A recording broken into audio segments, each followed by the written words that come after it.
hi, there we are. This Cool. is Needs Midwest, Yes. and this is a show where I want to get to know local people in this area and learn how they interact with their community, and I want to know what you're passionate about. We can move this so your foot's not over it. There you go. Well, I'm absolutely passionate about entertaining people. I love to perform. I love to create. I love to bring people together. I love to work with fellow theater artists. I also like people that are in, maybe rock or singers. I've worked with comedians. I've worked with improvers. I actually studied improv myself, and I went to a class with you one time. Oh my! I know. Yeah. It's. Can you? I love You that. had just hired me as your stage manager, and I was still a girl. I know. I know, and you were great. You came at the most amazing time when I needed somebody. It was so perfect because I was starting up, and I was really super busy and overwhelmed, and you were very helpful and very much a bright light. I considered myself the Anne Hathaway to the end of the movie Devil Wears Prada for you. Oh gosh, I hope it wasn't that vicious. No. You were the reformed one, but I was definitely Anne Hathaway. Yeah.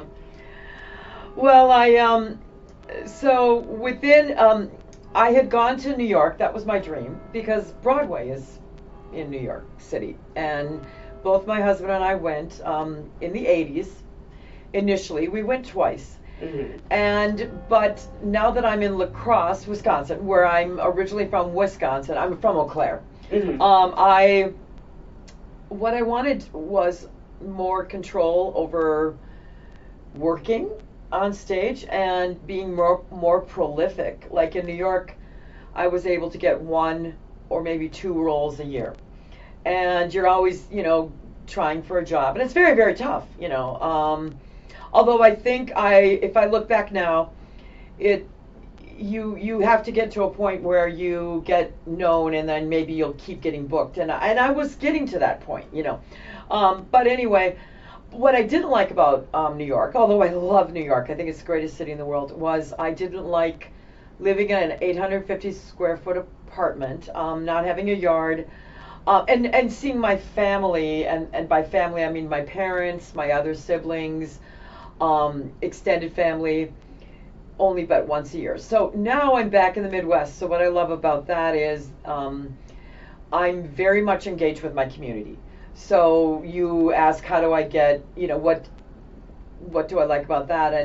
And that is, I know my audience, quite well, and I also know the actors that I work with quite well, and then I also, I'm able to select, and that wasn't really something I necessarily had to do, although I do think I had people when I was in college always saying to me, you're going to run your own theater company. And I thought, no way, I don't want that. I just want to be an actress, and that's all I want to do. Actress and a singer, I love musicals. And I used to sing in bands too, but that's another side note. But if I find footage of that, I'm putting it on. We never took photos hardly, and we never took videos hardly. I know I've got a few, but we just never did back then.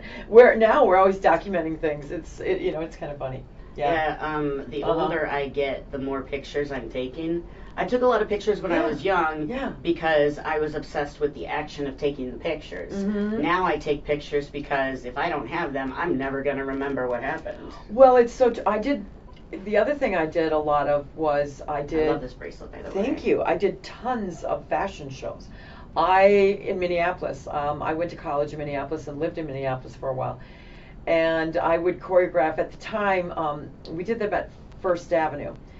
And we called it fashion theater. So we would sort of have little scenarios, within the runway walking. You played dress up. Yeah, kind of, really. I mean, it was the 80s, so the 80s were all about fashion. And I grew up in the 80s. oh, I love it, man. Yeah, it was great. And I saw a guy that was doing it, and I'm like, I could do that, because I'm in theater, and I want to do it this way, and so we both were doing them down at First Avenue. And anyway, but we always say, God, we wish we had video of it, because it was really great. It was so much fun and very creative, and some of the people that we were working with, because we didn't have like the internet or emails, we didn't keep track of people so much, and then people would change their phone number, so you'd lose contact with people. So yeah, having people disappear from your life, being ghosted was a regular thing growing up, because the only way to get a hold of people, like the bare minimum way to get a hold of somebody, was to write a letter. Yeah. Oh my gosh. Yeah. It's snail mail. Oh God, I remember chain letters. Do you remember? Oh God, chain letters? Yeah, chain letters. Felt so magical and special when I got one. It's so funny to think about. I've talked to everybody else that has gotten chain letters in the past, and they're adults now. Yeah. And all of them are like, I felt so obligated, and I'm like, somebody's giving me attention. Well, and they gave you like, the one thing that I think people freaked out about chain letters was that if you broke it, you would have something, a curse on you, Yeah, so, doom. Yeah, so you didn't want to break the chain, that was the thing, and oh God. Fleetwood Mac told a good story about that. Really? Not breaking the chain. Oh, there you go. Oh wow, yeah, so funny.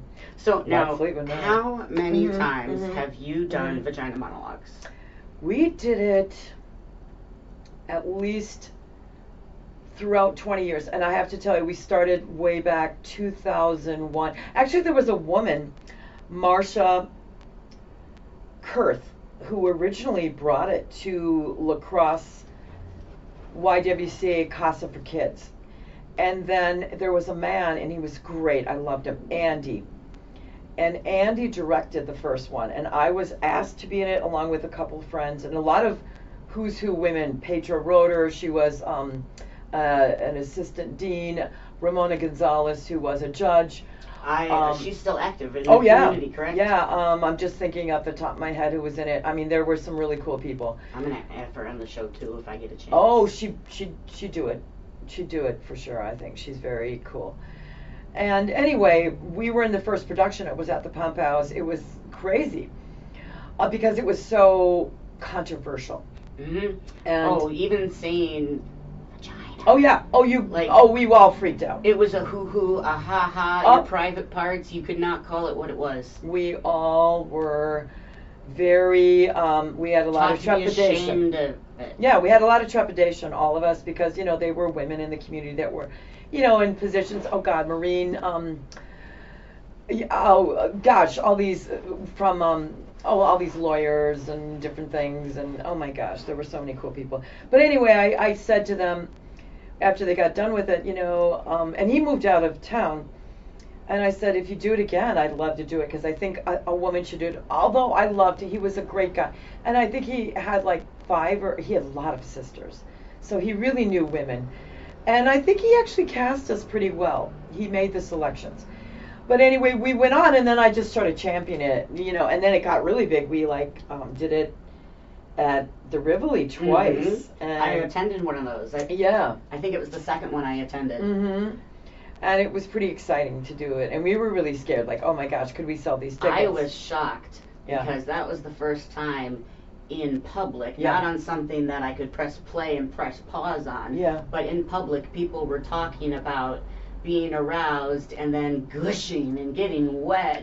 Really? And I'm just like, if my mom was here, she would be so mad. Oh yeah, I never had my mother come, because although I think my mother was really a sexually active and healthy sexual person, but to express it, no, we just didn't talk about it. Yep. You know what I mean? There are certain things that you don't bring up in polite conversation. Yeah, she was definitely a very wholesome, healthy sexual being, and she had 6 kids, and but I actually had her come to Rocky Horror, which were, and she loved it in the end. I was really scared to have her come, but she ended up liking it.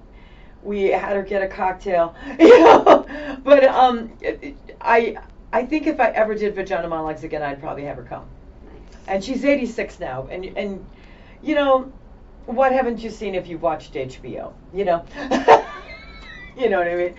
And how many of the vagina monologues did you produce?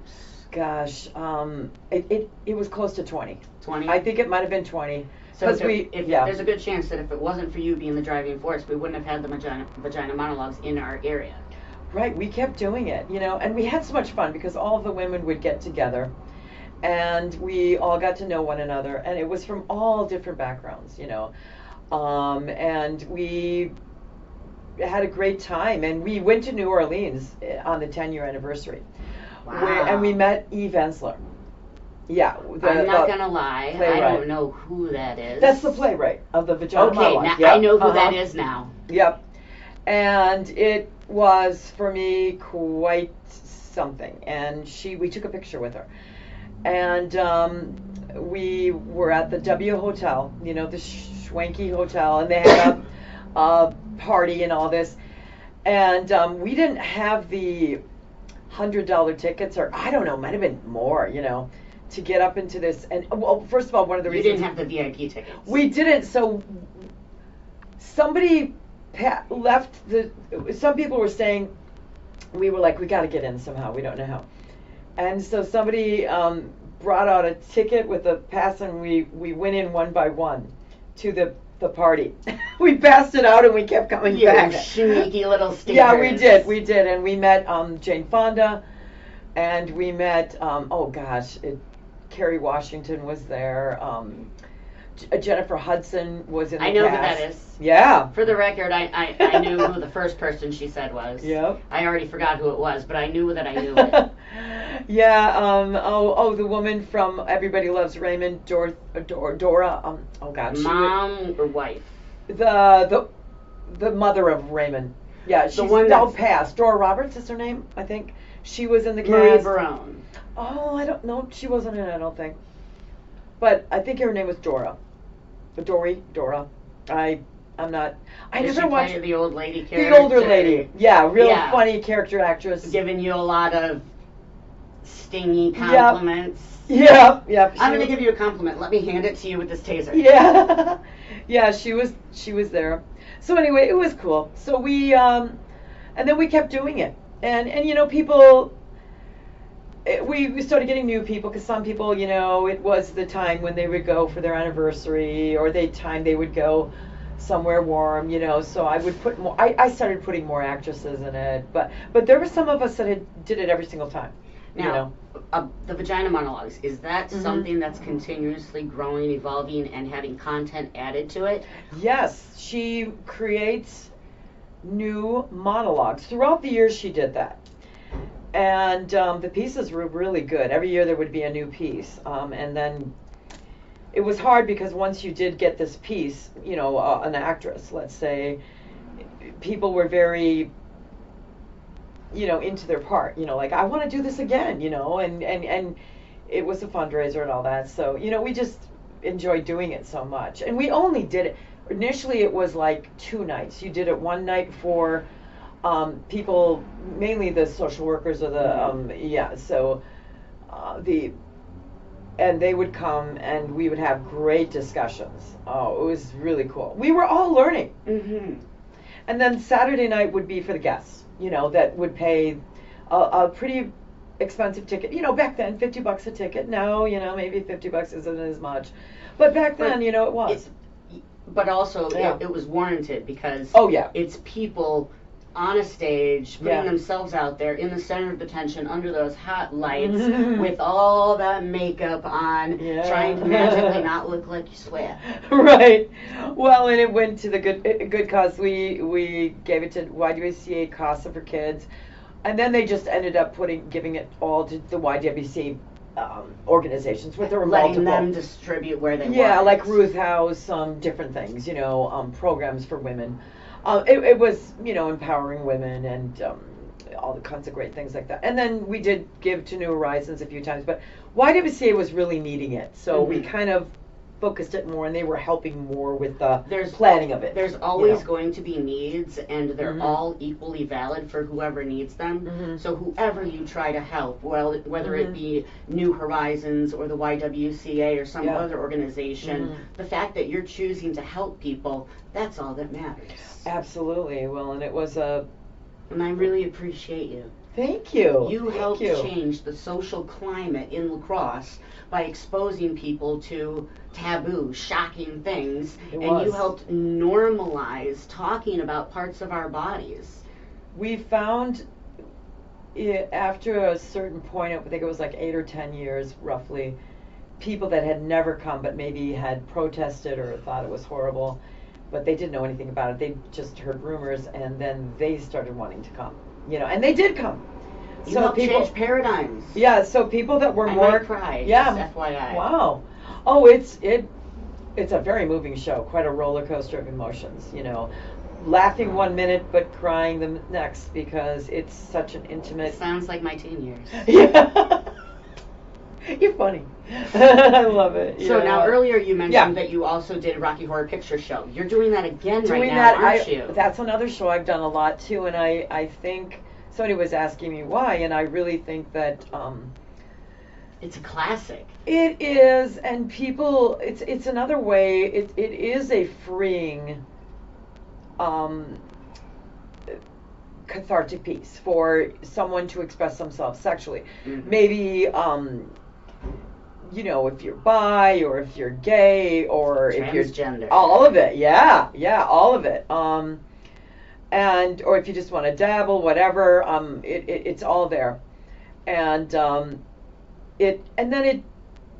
it just has the element of the Halloween, because people like to dress as some of the characters, and just it's like a bacchanal rites, they say in theater, and that's one way theater evolved, is that you go through this kind of, you're purging of your wildness, and I think that's what it is. It gives you permission to get out of your normal self and get into a character, whether it be Mm-hmm. mimicking a character or Yeah. doing your own spin on it. Yeah. It, just like the Shakespearean concept of wearing a mask, gives you more freedom. You're right. Because you feel like you have less to lose. You're totally right. And that's why a lot of people say mean things online anonymously. Yeah. But we forgive them and understand them, that Yeah. everybody does things their own reason for their own reasons. Yeah, and So you have a production right now. I do. We are going to do. We have a great. I think he's a superstar. Jesse Gomez is Frankenfurter, and I think I might be friends with this person on yeah, Facebook. he is in bands. He's in the Freezers in town, but during COVID, he met some people online that needed a new lead singer, and it's called the American Platinum, and it's a big show band. Like, they get paid, big bucks, to do big events. They set up platforms and lights and do. They're the real deal. Yeah, they're and he loves it because Roadies, gaffers, and everything. yeah, it's big, and he. You're right. That's exactly what it is. And I actually saw him at the Onalaska Community Days in La Crosse. He was in Onalaska, whatever. And it's big time, And I think we should get him to do it for Oktoberfest next year or Riverfest, both of them, because he is. I've seen him as a performer. I always thought he was great. I saw him. Oh my God. This is Jesse Gomez. Yes, like 13 years ago, a bunch of us after rehearsal went to a karaoke at Howie's, and it was somebody's birthday. So I went out. I don't always go out with all the young kids, but I did that night because it was somebody's birthday, and I saw him for the first time, and I'm like, "Who are you?" My God, you're like on the level of like Prince or something. It's like, can I keep you? Yeah. And then he said he had just started to replace Three Beers Till debut lead singer, but so he started that way. He was in another band, but anyway, he's great and so down to earth and so nice to work with. Very very personal, Great guy. And anyway, he's playing the lead, and Frankenfurter is quite the character. I'm a trans man now. Mm-hmm. I grew up female. Mm-hmm. I always loved putting on female clothing, mm-hmm. but I never liked going out in them. Mm. And seeing Frankenfurter, a man wearing the things that I felt fun in, gave me permission to do that. Love that. Yeah, and he digs it as a performer too, and as a person. I think he likes to put on the mask too, Mm-hmm. and a lot of us do in the show. It's fun. It's cathartic. It really is. You find another side of yourself, or you go into that exploration. You go through that grotto. You explore that. And as a performer, it's great because it is very freeing. So once you've played a role like that in any of the roles in the show, you are, that much freer, much more open, I think. So and the audiences love it, and we always sell it out. And this will be my last time, I think. I sort of retired Vagina Monologues. I could see reviving it at some point down the line, but the community theater's been doing it. They did it a couple years. And the university does productions of it, and the community calls upon the things they need, and we're in a healthy social climate mm-hmm. of understanding and acceptance of consent mm-hmm. and mm-hmm. Individualism in women and Big empowerment, time. And we don't need that extra boost right now because it worked. I think it's really healthy right now. I think there's a lot of good things going on. I've seen the changes in my lifetime, and it's really good. I've seen it with a lot of in a lot of areas with women. I'm of that age where I've seen. I remember when I was younger. We did a show called Church Basement Ladies last spring, and I was trying to tell a younger cast member, I'm like, you don't understand. We used to have to wear dresses, like they would make you wear dresses, or I remember all kinds of things. Yeah. Yep, I grew up English Lutheran. Oh yeah. A little tiny country church mm-hmm. surrounded by farms, mm-hmm. and the basement always smelled like coffee. Yep. There was always sweet gherkins somewhere, usually in a little ornate glass plate with sections. Yeah. And little buns with meat and mayonnaise, and that's it. Food was involved, and I think that's the way the women of the community felt they could support if there was a funeral or some kind of event, if they're trying to raise money, the meatball lefse suppers or whatever that they did, or they're trying to find a way to use the resources they have to gain resources for others. Right. It was their way, and it also is a way of bringing together the congregation and the community, and a lot of them will go to the other churches, so my parents do that. They go for the food. And the people. Ludafisk. I know. I went to a lot of them recently. I hadn't been for years, and we had so much fun because we sat down with people we didn't know, and because we were breaking. Got to know them. Yeah, it was really cool. And we went to Westby. Oh my gosh! If you can go to the Westby Our Savior's Lutheran. Oh man, they have the best lutefisk and the best meatball suppers. They're amazing. I the will pies avoid them and everything. because I think all lutefisk is at its worst. Well, and they kind of have updated it. It's really more like cod these days, just so you know. Trust me, it is. Fish jello. It's crunchy fish jello. Some people really dig it. Yeah. Yep, and I don't understand those people. They don't put it in lye anymore, and we were informed of that by the people that are there with the vats of the. You sure they weren't lying? I'm telling you, you're hilarious. Yeah. All right, Yeah. so I have some questions for you. Sure. What makes you happy? Laughter. I like humor. Hearing it or making it? Hearing it, but I would say I have to have a dose of humor daily. Like it's my medicine. You need that serotonin upkick. Mm-hmm. But I do love when we were renovating the building, which we put the theater in. I was there for that. Yes. I was like Cinderella, and all I Yes, did you was were. smear the dust into swirls and never pick anything up the floor. But it had a nice pattern. I would stand on the stage just to envision or have that creative visualization of, and maybe auditory. You hear it thinking of too. laughter and people clapping, you know. So I feel that in my chest. That's such a powerful moment for you. It is, and oh gosh, right before I opened the theater, my friend invited me to. It's called Wani Walk, and they have a spiritualist camp there. I'd never gone to a reading or had a psychic reading. October 22nd, we're having a mystic market.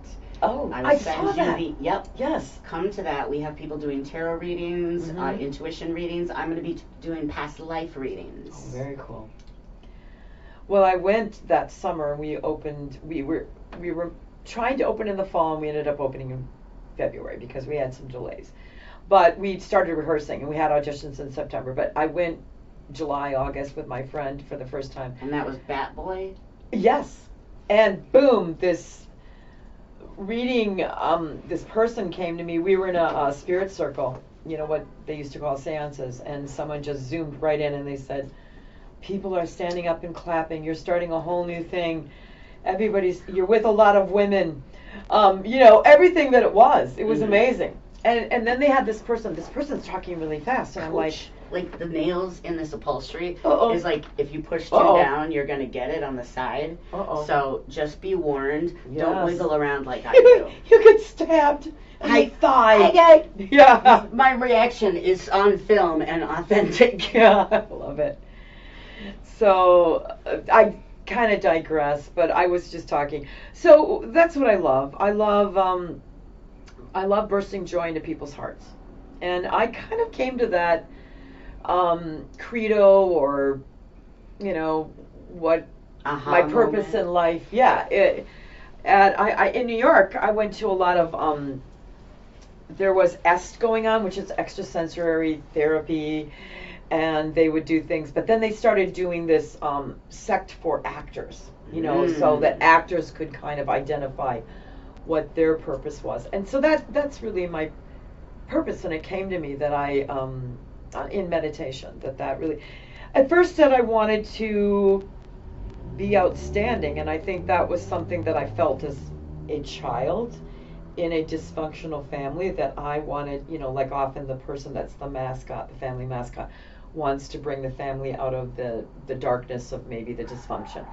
You know, I will be the one that does something well and great to Stuart Smalley. Yeah. Well, if you don't get that reference, Google it. Stuart Smalley, Saturday Night Live. I'm good enough, I'm smart enough, and gosh darn it, people like me. Yeah, I'm glad that you did it, because then they'll know, and it's one of the funniest things in the world. Yeah. But anyway, that's my thing. That gives me a lot of happiness. I like I also like making people be the best they can be. You know, I like to take someone into their best performance, and then as a group take it into the, you know, their own individual best performance, and then take it into the group as a whole. Yep. Mm-hmm. I like that. Yeah.